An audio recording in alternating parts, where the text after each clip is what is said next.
Hi guys, Matt here from the Traveling Together Journal. Today we're going to talk about our new camper build that we just started. Specifically, how we chose our overlanding vehicle, what we're planning on building on it, and how we came up with our build plan.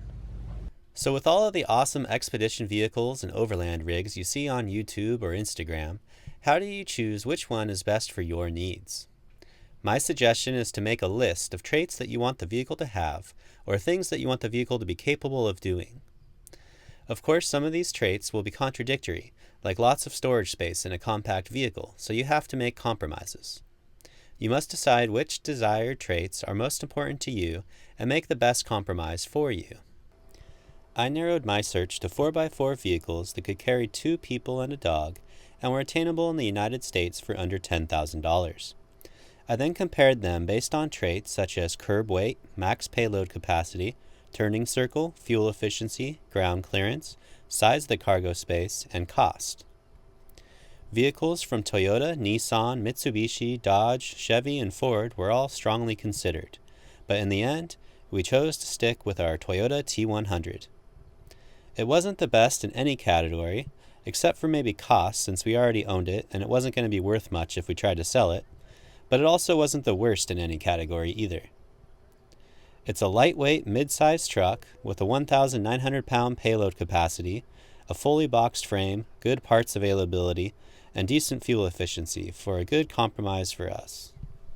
As MotorWeek described it 30 years ago, the Toyota T100 is a true hybrid. It handles like a compact truck and is sized like a mid-sized truck that can haul full-size loads. So what are we doing with our T100?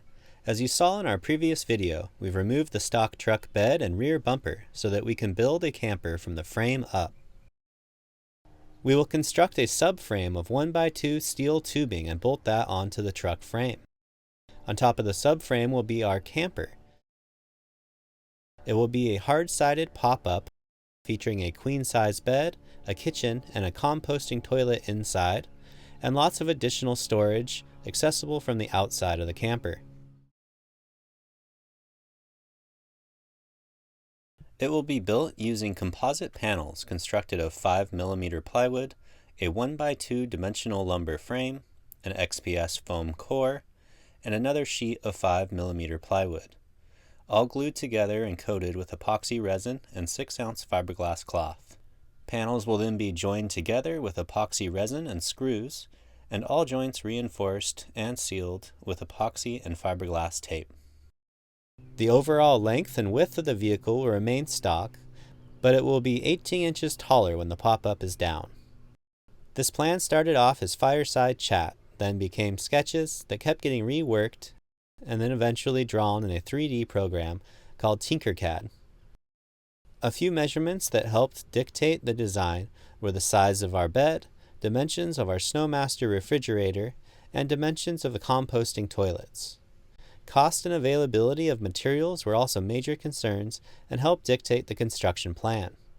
The end goal is a vehicle that performs on and off-road at least as well as our last build, but will be much easier and more comfortable to use in hot, cold, windy, rainy, or populated areas, thanks to the insulation, accessible storage, and indoor kitchen and toilet, all things that we lacked in our last build.